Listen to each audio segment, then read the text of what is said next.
하나님 말씀 받겠습니다. 느헤미야 3장 1절부터 7절 말씀과 32절 말씀을 봉독해 드리겠습니다.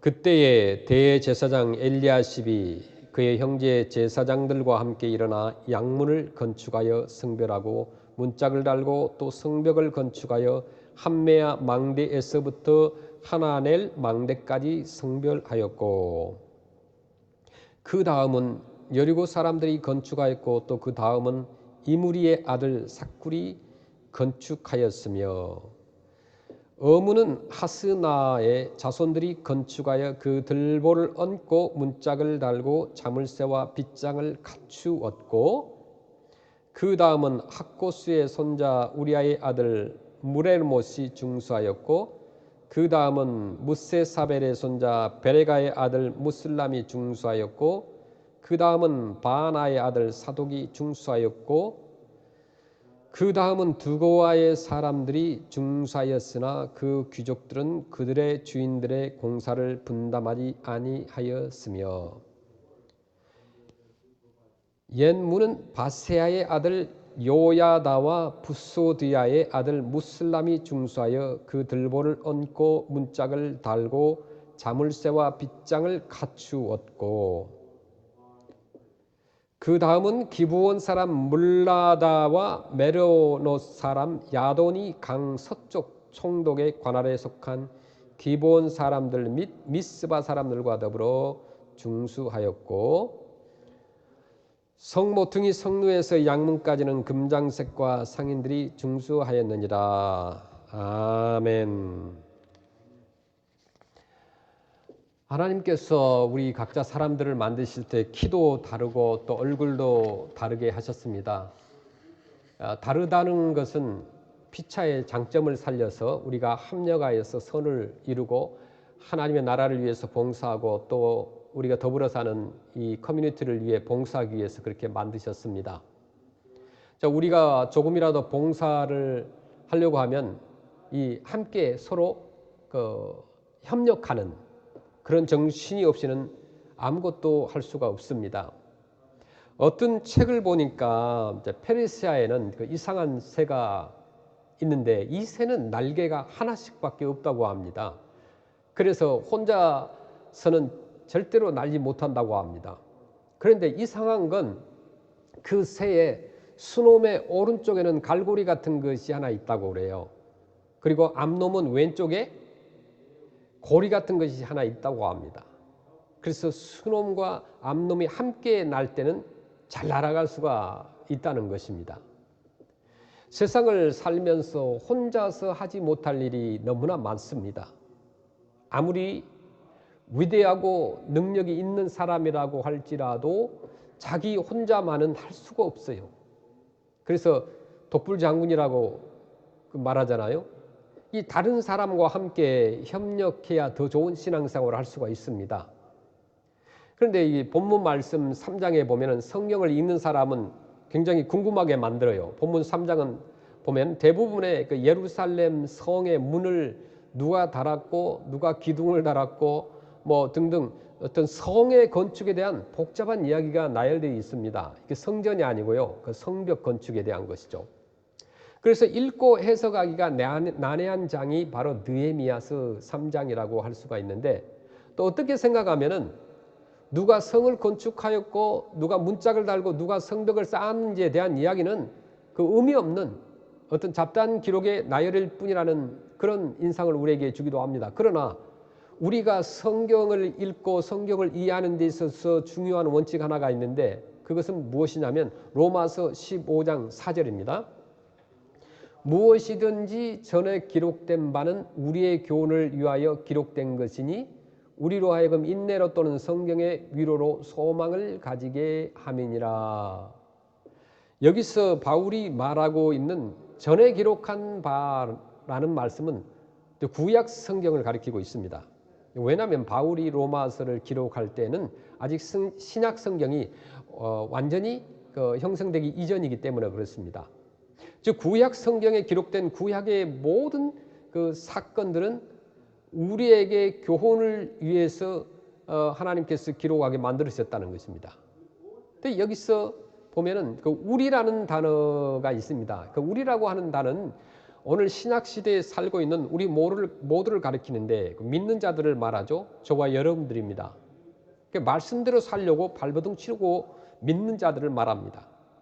즉 구약의 모든 말씀은 신약 시대에 살고 있는 우리 모두를 위한 말씀으로 기록되어 있다는 것이죠.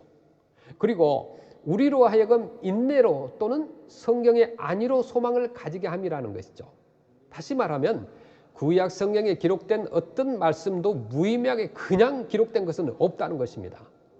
그러므로 우리는 본문에 누구는 문짝을 달고 누구는 기둥을 달고 누구는 뭐 들보를 얹었다는 이 성벽 건축에 대한 여러 가지 이야기를 통해서 하나님께서 오늘날 무엇을 말씀하시고자 하는가, 이것을 우리가 깨달아야 됩니다.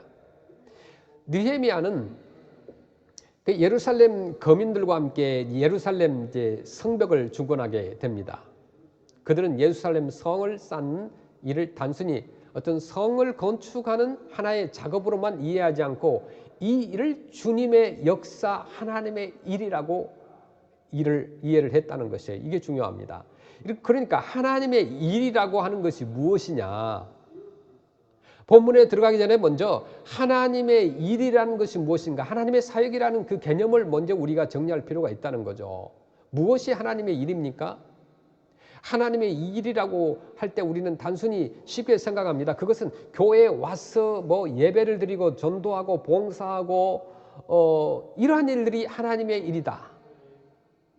물론 그것도 중요한 하나님의 일입니다. 중요하죠. 그러나 본문에서 보면 지금 이스라엘 백성들은 예루살렘의 성벽을 쌓는 일을 하나님의 일이라고 생각하고 있다는 거예요.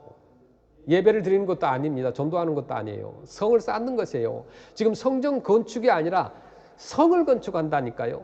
성전을 건축하는 것, 그것은 뭐 하나님의 일이라고 사람들이 생각할 수 있지만 성 주변에, 오늘날로 말하면 교회 주변에 담장을 쌓는 그런 일이라는 거예요. 그것을 하나님의 일이라고 생각했다는 거예요. 그것이 어떻게 하나님의 일이 될 수 있을까요? 우리가 하는 일의 종류가 하나님의 일을 결정하는 것이 결코 아닙니다. 성경 말씀에 의하면 우리 모든 크리스찬들이 하는 모든 일이 다 하나님의 일이라는 것이죠. 우리 크리스찬들이 가는 곳, 일하는 곳, 머무는 곳, 모든 환경에서 삶을 누리는 것이 일종의 하나님의 일이라는 것입니다. 그러면 우리는 성경 읽고 뭐 기도하고 전도하고 선교하고 뭐 푸드를 나눠주고 이런 것이 그것만이 하나님의 일이라고 생각하시면 안 된다는 거예요. 우리가 하나님의 일이라는 것은 모든 것, 하나님이 또 우리 직장이나 또 지역이나 우리 백성들이 가는 곳에서 머무는 곳에서 일하는 것이 하나님의 일이라는 것입니다. 교회 일만 하나님의 일이라고 생각하는 그 확고한 신념을 가진 분들이 굉장히 많죠. 그런 분들이 예배 또한 이 주일 꼭 대면 예배만 진정한 예배라고 생각을 합니다. 주일을 성수하고 교회 건물 안에서 예배를 드린다면 우리가 최선일 거예요. 그게 뭐 그것보다 더 좋은 예배가 없죠. 그러나 환경이 어렵고 특수한 일들이 발생했을 때 뭐 전쟁 중이라든가 여행 중이라든가 아니면 지금처럼 코비드-19 때문에 모일 수가 없다든가 뭐 그렇게 할 때 우리는 어느 곳에든지 하나님 앞에 예배 드리는 그 장소가 교회요. 예배 드린다는 거예요. 그것이 예배라는 것입니다. 하나님의 임재가 있는 곳이 우리의 예배당이라는 것입니다. 지금처럼 이 코비드-19로 교회에서 모임을 가질 수 없을 때 우리는 하나님과 교제하고 주일마다 예배를 드립니다. 하나님은 언제나 어디서나 믿는 자와 함께 하십니다. 장소보다 마음이 중요하다는 것이죠. 아무리 아름다운 예배당이 있고 그곳에서 모여서 찬양을 한다 할지라도 진정한 마음이 없다고 한다면 하나님께서 받으신 예배가 아니라는 것입니다. 그러나 반대로 아무리 허름한 곳이라 할지라도 헛간이라 할지라도 그곳에서 신령과 진정으로 예배를 드린다면 그 예배는 하나님이 받으시는 산 제사가 된다는 거죠. 하나님의 일이 따로 있고 하나님의 일이 아닌 것이 따로 있는 것처럼 나누어 생각하는 소위 이원론적인 사고방식을 극복해야 됩니다. 그래서 바울 사도가 그렇게 얘기하죠. 고린도서 3장 17절에 보니까 또 무엇을 하든지 말에나 일에나 다 주 예수의 이름으로 하고 그를 힘입어 하나님 아버지께 감사하라. 골로새서 3장 23절에 무슨 일을 하든지 마음을 다하여 주께 하듯 하고 사람에게 하듯 하지 말라. 아멘. 이와 같이 성경은 말씀하죠. 우리가 할 일이 따로 있다고 말하지 않습니다. 지금 하는 일이 무엇이든지 죄 짓는 일이 아니라고 한다면 하나님이 내게 맡기신 일인 것을 확신하고 그 일을 추진하는 과정에 있어서 기도로서 하나님과 교통하고 하나님의 인도하심을 받아서 하면은 그 일이 하나님의 일이 될 수 있다는 거죠. 하나님이 내게 주셨다는 확신에서 출발하면 모든 일이, 모든 직업이 하나님의 일이 될 수 있다는 것입니다. 이 하나님의 일에 대한 바른 인식은 우리의 태도에도 커다란 영향을 끼칩니다. 하기 싫은 일을 짜증스럽게 하는 성도와 또 하나님의 일이라고 생각하며 기쁜 마음으로 일을 하는 우리 성도의 태도는 얼마나 달라질 수 있습니까? 이 본문 말씀 보면은 이스라엘 백성들은 느헤미야의 지도로 그 예루살렘 성이 무너졌는데 성을 쌓게 됩니다. 무너진 성을 쌓죠. 본문을 잘 살펴보면 그들이 이 일을 성공적으로 할 수 있었던 4가지 중요한 요소가 있다는 거예요. 어떻게 그들은 성을 쌓는데 성공적으로 그 중요한 일을 감당할 수 있었는가? 첫째는 서로 함께 협력했다는 거예요. 적어도 이게 본문에 보면은 성경 기록한 것만 75명의 이상의 사람들이 등장합니다. 그래서 직업에 따라서 분류를 하면은 우리가 찾아낼 수 있는 직업은 이 본문에 보면 성을 쌓는데 15가지 이상이나 다른 직업을 가진 사람들이 협력을 합니다. 이 성벽은 한 사람의 힘으로 된 것이 결코 아니라는 거죠. 또한 느헤미야 3장을 기록한 느헤미야는 자신이 지도자임에도 불구하고 자신의 업적에 대해서는 한마디도 언급 안 하고 있지 않습니까? 단지 여러 사람들이 각가지 분야에서 일을 했기 때문에 이 크고 엄청난 일을 이룰 수 있었다고 말을 합니다. 지도자의 자세라고 저는 생각을 합니다. 오늘날 리더자들이 좀 본받아야 된다고 생각합니다. 특별히 하나님의 일을 하는 사람들은 오직 하나님께만 영광을 돌려야 되는 거예요. 이 일은 내가 한 것이 아니라는 것입니다. 우리가 한 것이라는 그 겸손함이 아름다운 교회를 오늘날 만들어갈 수 있다는 것입니다. 이런 이야기가 있습니다. 이따금 가난한 백성들의 집을 예고 없이 방문해서 그 민심을 헤아리고 있던 영국의 빅토리아 여왕이 하루는 아주 신실한 과부의 집에 찾아가 많은 이야기를 나누었습니다. 과부의 신실한 마음을 익히 알고 있었던 여왕은 당신의 집을 방문했던 이들 중에서 가장 명예로운 손님은 누구였소? 라는 질문을 던졌습니다. 과부는 망설임 없이 예, 바로 여왕이십니다. 라고 대답을 했던 거예요. 예수님이라는 대답을 기대했던 여왕은 조금 실망스러워가지고 혹시 당신 집을 방문했던 가장 명예로운 손님은 예수님이 아닐까요? 라고 되물었다는 것이에요. 그러자 그 과부는 이렇게 대답했습니다. 아닙니다. 예수님은 결코 손님이 아니십니다. 그분은 항상 저와 함께 계신 이 집의 주인이십니다. 멋진 대답을 했죠. 우리의 주인이 되시는 그분의 영광을 위해서 우리가 일을 하고 수고를 해야 된다는 거죠. 그래서 전도서 4장 9절 말씀 보시면 두 사람이 한 사람보다 나음은 그들이 수고함으로 좋은 상을 얻을 것임이니라. 10절에 보면 혹시 그들이 넘어지면 하나가 그 동물을 붙들어 일으키려니와 홀로 있어 넘어지고 붙들어 일으킬 자가 없는 자에게는 화가 있으리라. 11절 또 두 사람이 함께 누우면 따뜻하거니와 한 사람이면 어찌 따뜻하랴. 12절에 한 사람이면 패하겠거니와 두 사람이면 맞설 수 있나니 세 겹줄은 쉽게 끊어지지 아니하느니라. 아멘. 이것이 함께하는 힘입니다. 우리가 협력할 수 있을 때 무슨 일이든지 가능하다는 거예요. 각자 의견이 다르고 동의하지 못해도 하나님의 큰 일을 위해서는 양보하고 인내하고 겸손함이 필요합니다. 본문의 말씀은 무엇을 우리에게 말씀해 주고 있습니까? 예루살렘의 백성들은 거기에 거하는 모든 이스라엘 백성들은 저마다 자기가 서야 할 자리에서 자발적으로 자기가 마땅히 해야 할 일을 하고 또한 전체의 커뮤니티와 조화를 이루면서 마침내 이 위대한 성벽 쌓는 것을 끝낼 수가 있었다는 것입니다. 이 본문에서 제일 많이 나오는 단어가 뭐냐면 그 다음이죠. 그 다음은 이렇게 표현하죠. 이것은 일의 순서를 밝히는 단순한 나열이 아닙니다. 영어 성경에서 우리가 보면 next him, next them으로 표현되어 있습니다. 즉 그들은 자기가 서야 할 위치에 서서 그 일을 하고 또 다른 사람이 그 옆에 자기가 마땅히 서야 할 자리에 서서 그 일을 하고 그래서 엄청난 예루살렘 성의 건축이 이루어졌다는 것입니다. 이 그 다음에라는 말이요 굉장히 많이 나타나요. 이 말은 3장의 32절 중에서 22구절 가운데서 29번이나 그 다음이라는 말이 강조되어 있습니다. 이것이 무엇을 의미합니까? 그들은 이 모든 일을 질서 있게 조화를 이루면서 협력하여 이 위대한 역사를 이루었다는 것입니다. 이 세상에 많은 일들 중 한 사람의 개인에 의해서 이루어질 수 있는 일도 종종 있습니다. 뭐 혼자 해도 가능한 일들이 많이 있어요. 그러나 하나님이 기뻐하시고 하나님이 원하시는 하나님의 공동체의 일은 혼자 결코 할 수가 없어요. 그것은 언제나 함께 해야 돼요. 공동체의 작업입니다. 하나님의 일에는 개인주의나 영웅주의가 절대로 용납되지 않습니다. 성경에 보면 수많은 훌륭한 지도자들이 나옵니다. 그러나 이 성경은 이 훌륭한 지도자들이 우상화되는 것을 결코 허락하지 않는다는 거예요. 중요합니다. 성경을 잘 읽어보면 성경은 위인전과는 다르다는 사실을 느낄 수 있어요.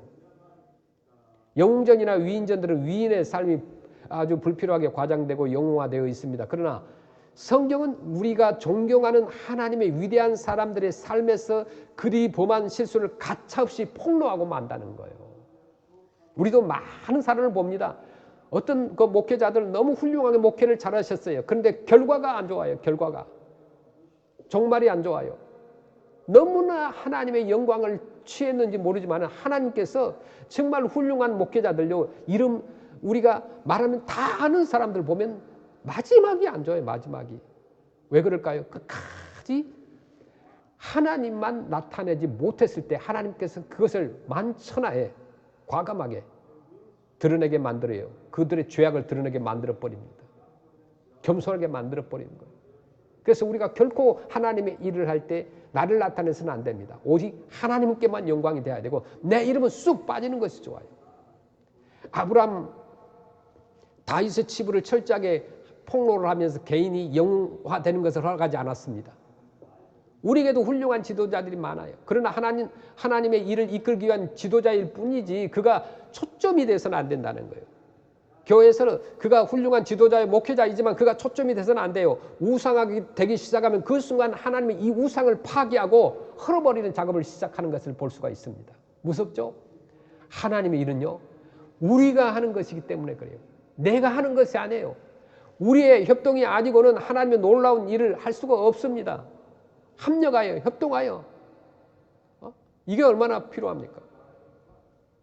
그래서 성경은 실수가 많고 연약한 우리들이 하나님의 은혜로 하나님의 축복으로 이 일을 할 수 있었다는 그런 놀라운 간증들을 하도록 우리를 이렇게 몰아가는 거예요.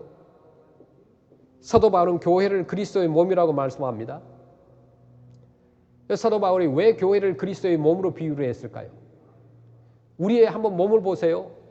몸은 얼마나 정교합니까?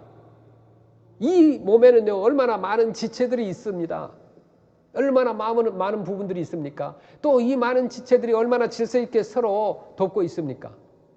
그리하여서 몸의 활동이 이루어지고 있는 거예요. 이것이 하나님의 일을 하는 원리입니다. 어느 지체도 두드러져서는 안 됩니다. 모든 지체가 단 한 분이신 우리의 진정한 지도자이신 예수 그리스도를 중심으로 활동을 해야 된다는 거예요. 그분만이 우리의 진정한 지도자이심을 믿습니다. 예수 그리스도에게 온 교회의 초점이 모여져서 예수 그리스도 안에서 연합해서 공동체를 이루어야 하나님의 일을 겸허히 할 수가 있다는 것입니다. 본문을 보시면은 백성들이 이스라엘 백성이 다 하나가 됩니다. 다스리는 자도 아들과 딸도 여자도 모두가 하나가 되었어요. 이게 중요합니다. 각양각색의 다양한 배경을 가진 사람들이 이 단일체를 형성하면서 하나님께 맡겨주신 거대한 과제를 아름답게 이루었던 것입니다. 그런데 꼭 한 가지 예외가 있습니다. 즉 그들이 100% 하나가 되었던 것은 아니에요. 오늘 본문에 보니까 모든 이스라엘 백성들이 느헤미야를 통하여 100% 다 하나가 된 건 아니에요. 자, 느헤미야 3장 5절 말씀 보시겠습니다. 그 다음은 드고아 사람들이 중수하였으나 그 귀족들은 그들의 주인들의 공사를 분담하지 아니했으며. 이 예루살렘 성을 다시 쌓는 위대한 작업, 하나님의 일을 방관하고 동참하지 아니한 사람들이 있었다는 거예요. 그 사람들이 누구냐? 귀족들이라고 표현합니다. 이 성경 말씀에서 왜 이 사실을 기록했을까요? 이런 귀족들이, 이와 같은 귀족들이 오늘날 우리 교회에도, 오늘날 이 크리스찬 이 사회에도 언제든지 있을 수 있다는 것입니다. 그래서 기록한 거예요. 예수님의 제자들 가운데서도 그런 귀족이 한 사람이 있었습니다. 주님의 일에는 언제나 그런 사람이 있을 수 있다는 것이에요. 그것을 알려주기 위해서 우리에게 말씀하는 거예요. 그러나 그들이 100% 협조를 받지 않았을지라도 그들의 그 일을 비웃고 비판하는 무리들에 의해서 영향을 받지 않고 성취해낼 수 있었다는 사실이 중요합니다. 반대자도 있었어요. 협조하지 않는 자도 있었어요. 그럼에도 불구하고 그 비판과 비웃음을 무시하고 끝까지 일을 해냈다는 것이 중요합니다. 우리 교회 안에 이 공동체의 과제는 하나님이 우리에게 맡기신 하나님의 일을 우리가 얼마나 힘있게 수행할 수 있는가, 또는 협조하는 일의 하나가 될 수 있는가에 있다는 거예요. 우리 가운데 두드러지는 사람이 없어야 됩니다. 저와 여러분 두드러져서는 안 돼요. 요한서신에 보면 비협조적인 한 사람을 꼬집어서 말하고 있는데, 요한 3서 1장 9절에 보니까 내가 두어 자를 교회에 썼으나 그들 중에 으뜸되기를 좋아하는 디오드레베가 우리를 맞아들이지 아니하니, 이렇게 표현합니다. 항상 으뜸되기를 좋아하는 사람들 교회마다 있어요. 그런데 여기 기록한 디오드레베는 특별했던 것 같아요. 얼마나 부끄러운 일입니까? 우리는 그가 누군지 잘 몰랐습니다. 그런데 성경은 이 사람 앞에 으뜸되기를 좋아하는 이라는 단어를 붙여서 정말 오늘날 이 세대의 모든 크리스찬들, 성경이 있는 사람들에게 경고를 하고 있는 거예요. 바로 이러한 비협조적인 부분이 없어야 된다는 것입니다. 우리는 다 연약하게 실수를 잘합니다. 정말 부족하고 허물 많은 우리들이 정말 하나의 통일체를 형성하여서 하나님께서 우리에게 맡기신 위대한 역사를 성취할 수 있도록 진정한 어떤 통일성의 영성이 우리 가운데 작용되게 있는가 물어봐야 됩니다. 이스라엘 백성들은 이 협동의 원리를 가지고 놀라운 일을 할 수가 있었던 것이에요. 둘째로 각자 각양받은 은사대로 봉사하라고 그랬습니다. 본문에 보니까 여러 가지 직업을 가지고 있는 사람들이 있습니다. 적어도 15가지 이상의 직업을 가진 사람들, 직종을 가진 사람들이 협력을 했죠. 1절에 보니까 누가 있어요? 대제사장이 있습니다. 8절에는 금장색, 이게 대장장이죠. 그 다음에 향품 장사가 있습니다. 12절에 보니까 예루살렘 지방을 다스리는 사람들, 즉 정치인들이 있어요. 31절에는 상고가 등장합니다. 상고라고 하는 것은 장사하는 사람들을 말하죠. 그러니까 예루살렘 성을 건축하는 일에 있어서 성경이 여러 가지 직업을 가진 사람들을 다양하게 나열하고 있는 이유는 무엇일까요? 그 이유는 뭐냐면 하나님의 일을 하는 데 있어서는 모든 사람이 다 필요하다는 것을 나타내기 때문에 그렇습니다. 그들은 자기의 직업에 맞는 일을 가지고 하나님의 일에, 사역에, 선교에 동참했던 거예요. 이것이 바로 은사의 문제입니다. 하나님께서는 우리가 인간으로서 이 세상에 태어날 때 우리 각자에게 맞는 달란트를 모두에게 주셨습니다. 그리고 성도들이 성령으로 거듭날 때 하나님은 자녀들에게 이 영적인 은사를 허락을 하십니다. 이렇게 받은 그 은사를 가지고 하나님의 선교에 또 사역에 기여하지 않으면 안 된다는 거죠. 이것이 은사의 원리입니다. 은사는요, 쓰지 않으면 사라집니다. 본문에는 여러 가지 다양한 배경을 가진 사람들이 예루살렘 성을 쌓는 그 위대한 사역에 있어서 다 같이 적극적으로 참여한 것을 볼 수 있습니다. 여러분은 하나님의 사역에서, 선교에 있어서 어떤 기여를 하는가? 본문에 이 굉장히 중요한 메시지를 우리에게 전달하고 있죠. 고린도전서 12장에 보면은 교회는 그리스도의 몸이라는 말씀으로 이렇게 설명하고 있는데, 그래서 교회는 하나님의 각양 은사를 주신 사람들이 구성되어 있다는 것이죠. 그래서 여러 가지 은사를 가지고 있는 사람들이 모여 있어서 그 일을 합니다. 그런 다음 교회를 그리스도의 몸이라고 설명을 하죠. 그러니까 다시 말하면 우리 몸에 팔과 다리와 머리 등 여러 가지 지체가 붙어 있듯이 우리들의 교회 속에도 하나님이 여러 가지 재능과 여러 가지 은사를 주신 다양한 사람들이 모여 있다는 거예요. 그러므로 팔은 팔의 역할을 해야 됩니다. 발은 발의 역할을 해야 되고요. 그 여러분들에게 묻습니다. 여러분들은 과연 어떤 역할을 하고 있습니까? 우리가 주님 앞에 서게 될 때 주님을 만나는 그 순간 무엇이 가장 우리에게 있어서 큰 후회가 될 것이라고 생각합니까? 어떤 우리 미국의 목사님께서 이런 말씀을 남기셨어요. 우리가 주님을 만나는 그 순간 주님께서는 우리에게 이렇게 말씀하실지 모른다. 사랑하는 자녀들아, 내가 너에게 준 은사를 가지고 네가 나에게 온전히 헌신하고 순종했었더라면 너는 이 같은 큰 일을 잘할 수 있었을 텐데, 우리가 받은 은사를 가지고 온전히 순종하지 못한 바로 이것이 우리의 가장 큰 후회가 될 것이라는 말입니다. 결코 여러분요, 은사를 가둬두지 마시고 써야 됩니다. 하나님께서 여러분에게 주신 달란트와 재능을 가지고 주님의 거룩한 사역을 위해서 진실로 헌신하지 않았다면 얼마나 큰 후회가 되겠습니까? 모든 일이 다 하나님의 사역입니다. 그러나 더 보람있는 하나님의 사역이 있을 수도 있습니다. 여러분은 지금 우리가 살고 있는 지금 현실에서 보다 보람있는 사역을 위해서 우리가 무엇을 찾고 기도하고 있는가? 무엇을 또 여러분들이 진정으로 하고 싶은가? 우리 은사 중에서 중요하지는 않은 은사가 하나도 없습니다. 우리 진정한 크리스찬이라고 한다면 은사를 받지 않은 사람이 없습니다. 그래서 고린도전서 12장에서 그것을 강조하는 거예요. 우리 몸의 부분들이 다 다르듯이 은사도 다를 뿐 아니라 누구나 다 각자 은사를 가지고 있다는 거예요. 그 나는 못해 이렇게 하지 말라는 거죠. 누구나 다 할 수 있는 것이 있다는 거예요. 나도 무엇인가가 할 일이 있다는 거예요. 대단히 중요한 일이 아닐 수 없습니다.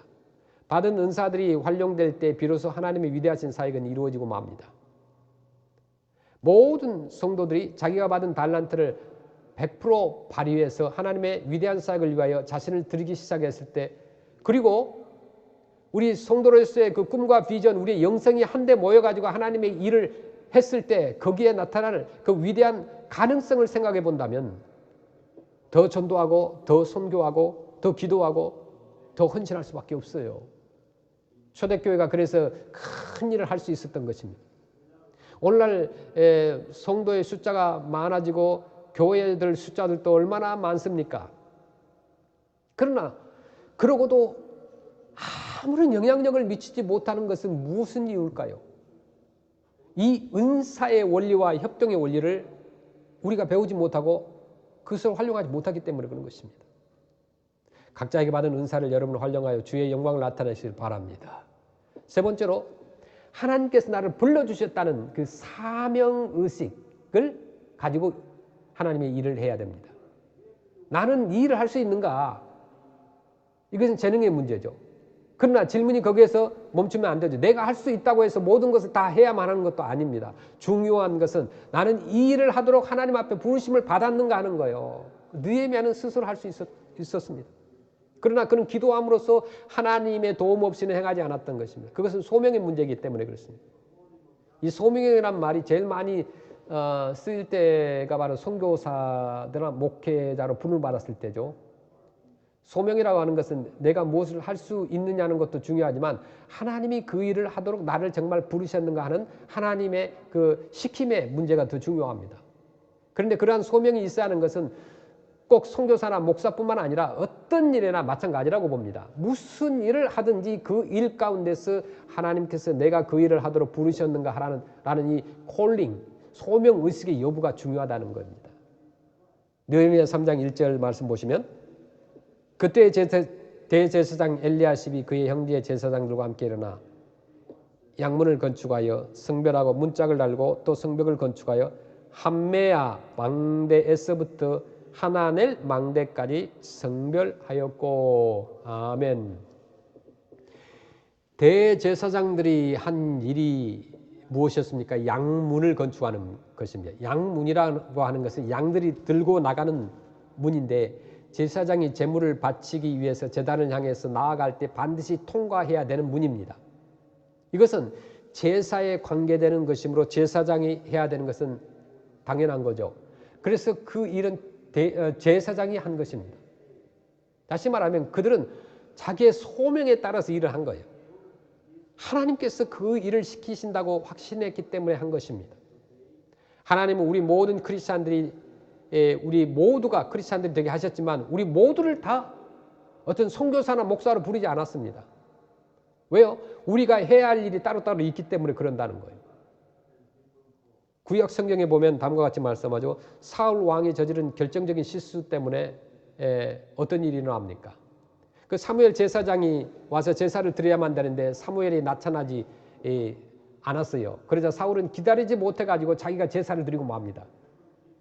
이제 이것이 그가 왕에서 쫓겨나는 결정적인 계기가 됩니다. 즉 그는 자기가 소명받지 않은 일을 했기 때문에 하나님께로부터 버림을 당한 것입니다. 이것처럼요. 하나님께서 나에게 어떤 소명을 주셨는가 그 문제는 정말 중요하다는 거예요.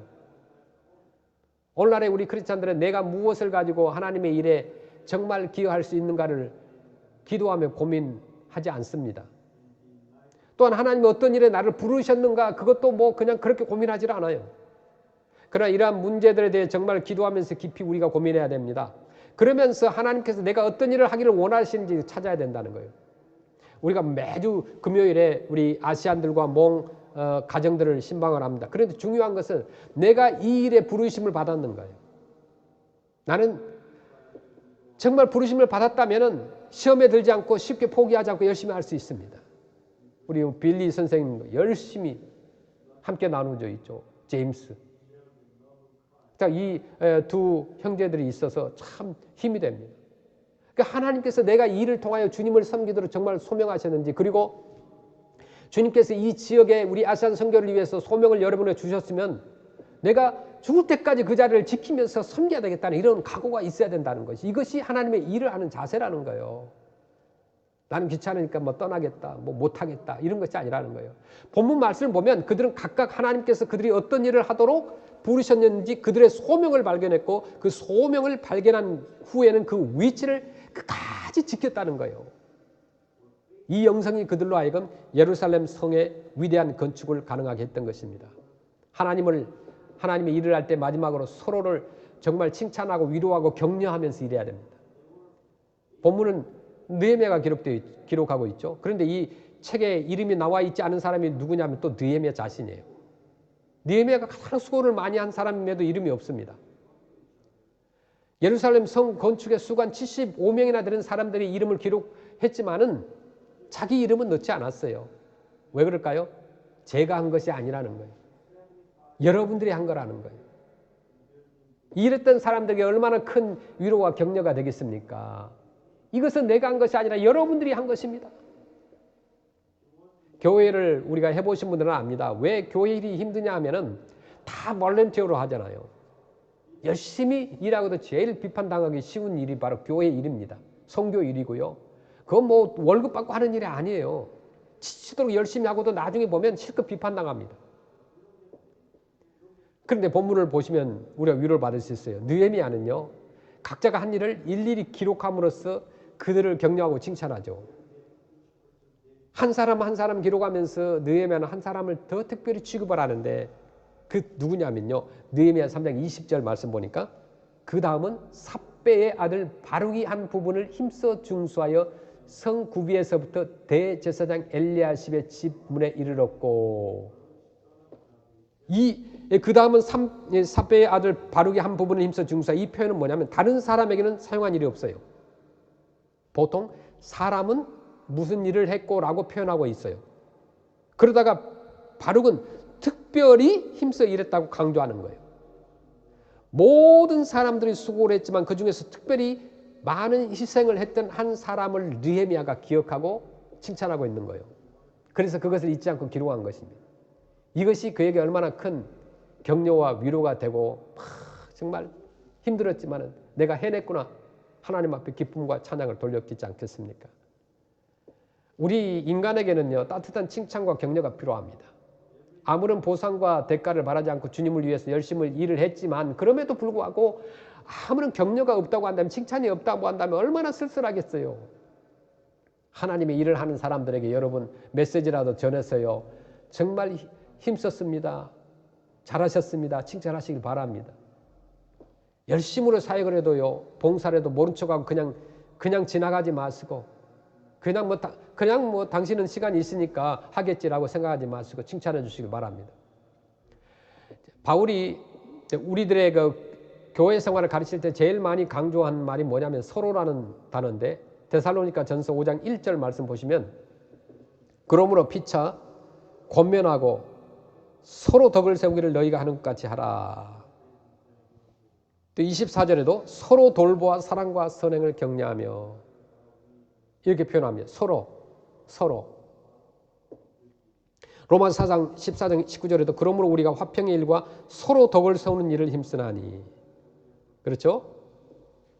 그다음에 15장 2절에 우리 각 사람이 이웃을 기쁘게 하되 선을 이루고 덕을 세우도록 할지니라. 로마서 15장 7절에 그러므로 그리스도께서 우리를 받아 하나님께 영광을 돌리심과 같이 너희도 서로 받으라. 아멘. 우리는 지금 얼마나 서로 격려하고 있는가. 이 코비드 19으로 힘들잖아요. 그때만 우리가 격려가 필요합니다. 만날 수 없어서 격려하지 못하고 칭찬하지 못했다고 한다면 우리는 할 수 있는 여러 가지 아이디어가 있어요. 그래서 오늘날 우리에게 주신 것이 이 셀폰이고 이메일 여러 가지 SNS 그런 것이죠. 얼마든지 격려할 수 있어요. 사도행전에서 우리는 아주 흥미로운 인물 한 사람을 발견합니다. 그가 우리의 정말 그 관심을 끄는 이유가 있어요. 너무나 소중한 인물인데 사도행전에서 베드로와 바울처럼 두드러진 인물은 없습니다. 그 중에서도 바울이 더 그렇죠. 그래서 사도행전의 대부분의 여러 가지 그 메시지 가운데서 대부분을 차지하는 장. 그래서 1세기 예수 그리스도의 복음을 전 세계에 선포하고 선교의 문을 열었던 바울 사도. 누가 바울 사도의 이름 모르겠습니까? 다 알잖아요. 그런데 바나바의 이름을 알고 있는 사람은 얼마 되지 않아요. 바나바라는 이름은요, 격려의 아들이라는 의미인데 바울이 바울 되기 전에 사울이 했을 때 어떤 일을 했습니까? 예수 믿는 사람들을 죽이는 일을 했어요, 바울이. 그런데 그가 갑자기 어느 날 변화받아가지고 크리스찬이 돼가지고 어느 날 성도들이 모여있는 예배당에 나타나가서 증거합니다. 내가 다메섹 도상에서 예수님을 만났다. 이렇게 변화됐다. 그리고 이제부터는 예수 그리스도의 복음을 전하는 하나님의 사람이 될 것입니다. 그런 얘기를 했어요. 그러나 아무도 그 바울의 말을 믿지 않았습니다. 그럴 수밖에 없죠. 언제 자기가 예수 믿었다고 그 전까지 다 예수 믿는 사람 형제자매를 잡아다가 다 죽였는데 그 죽인 장본인이 들어오면서 나는 변했다라고 말하면 누가 팔을 벌려서 환영하겠습니까? 그래 바울은 그것에서 정말 싸늘한 냉대를 받았어요. 그리고 아무도 그 사람에게 관심을 기울여주지 않았습니다. 그런데 그때 딱 한 사람 누구요? 바나바가 그를 믿었던 거예요. 아무에게도 인정받지 못하고 아무에게도 위로받지 못했던 그 정말 고독한 들판에서 홀로 있을 때 변화를 받은 바울이 이 바울을 위하여 격려하고 그 마음에 정말 비전을 선교 비전을 심어줬던 그 사람이 누구냐면 바나바라는 거죠. 이런 격려가 바로 예루살렘 성의 위대한 역사를 마칠 수 있게 한 원리라는 사실도 기억해야 됩니다. 이스라엘 백성들 서로 협동하고 자기가 받은 은사의 분량대로 소명의식을 가지고 서로 격려하고 예루살렘 성을 증건하였습니다. 그들이 하나가 되어 일을 감당할 수 있었던 그 동기가 무엇이냐? 그것은 성을 쌓는 일에 있어서 그들은 이것이 다 하나님의 일이라고 확신했어요. 우리도 시간과 물질을 들여서 땀 흘리면서 하나님의 거룩한 사역을 위해서 자신을 드릴 수 있다는 것은 그 일이 하나님의 일이라는 것으로 확신하기 때문에 가능합니다. 그래서 우리가 가진 물질을 아낌없이 드립니다. 지금 우리 모두가 어렵습니다. 그럼에도 많은 분들이 선교를 위해서 후원하기도 하고 또 도네이션 물품을 주기도 합니다. 직장을 잃은 사람, 정말 집에 정말 곤비한 가운데서 살고 있는 수많은 사람들이 있어요. 그런 사람들을 돕는 거예요. 두 번째로 예루살렘 성을 쌓는 일은 하나님의 일이지만 또 그들에게도 유익한 일이었어요. 이거 주님의 일이라고 확신하면서 열심히 성을 쌓았습니다. 그런데 그 일은 결국 자신들에게 유익이 됐다는 거예요. 그들은 예루살렘 성을 열심히 쌓았는데 그 일이 결국 자기들의 집에 유익이 되었고요. 자기들의 집이 안전하게 되니까 가정이 안전하게 되고 어떻게 됐겠습니까? 그 화목한 가정이 되고 자녀들이 건강하고 그 사회가 아름답게 되잖아요. 이와 같이 우리가 하나님의 일을 우선순위에 두고자 먼저 했을 때 우리는 더 큰 축복을 받는다는 걸 기억해야 됩니다. 마태복음 6장 33절 원리가 그런 말씀 아니겠습니까? 마태복음 6장 33절 말씀 보시겠습니다. 그런즉 너희는 먼저 그의 나라와 그의 의를 구하라. 그리하면 이 모든 것을 너희에게 더하시리라. 아멘. 자, 사랑하는 성도 여러분, 오늘 여러분은 어떤 태도로 하나님의 일에 동참하고 계십니까? 내가 할 일을 발견해서 그 일에 정열을 쏟는 사람이면 얼마나 축복된 사람입니까? 이 어려운 시기에 우리는 내가 열심을 내고 할 수 있는 하나님의 일들을 발견할 수 있어요. 수없이 발견할 수 있어요. 지금 아무것도 할 수 없다고 생각할 것이 아니라 오히려 지금이 더 선교할 수 있는 기회라는 거예요. 우리 모든 크리스찬들이 어떤 일이든 동참하기를 간절히 축원합니다. 그래서 그 위대한 성이 다 이루어졌을 때 우리가 그 일부분이라도 감당했다라는 것, 기쁨을 누리길 바랍니다. 이렇게 하나님의 영광을 돌리시길 바랍니다. 서로 함께 협력하며 하나님의 일을 하시길 바랍니다. 또 각각 받은 은사를 가지고 우리 하모니교회 봉사하시길 바랍니다. 부르심의 사명으로 주의 일을 하시길 바랍니다. 또 서로 위로하고 격려해 주시길 바랍니다. 또 확신을 갖고 서로에게 유익이 되는 단일체가 되어서 하모니를 이루어서 함께 협력하는 그런 모든 성도들이 되기를 주의 이름으로 축원합니다. 아멘.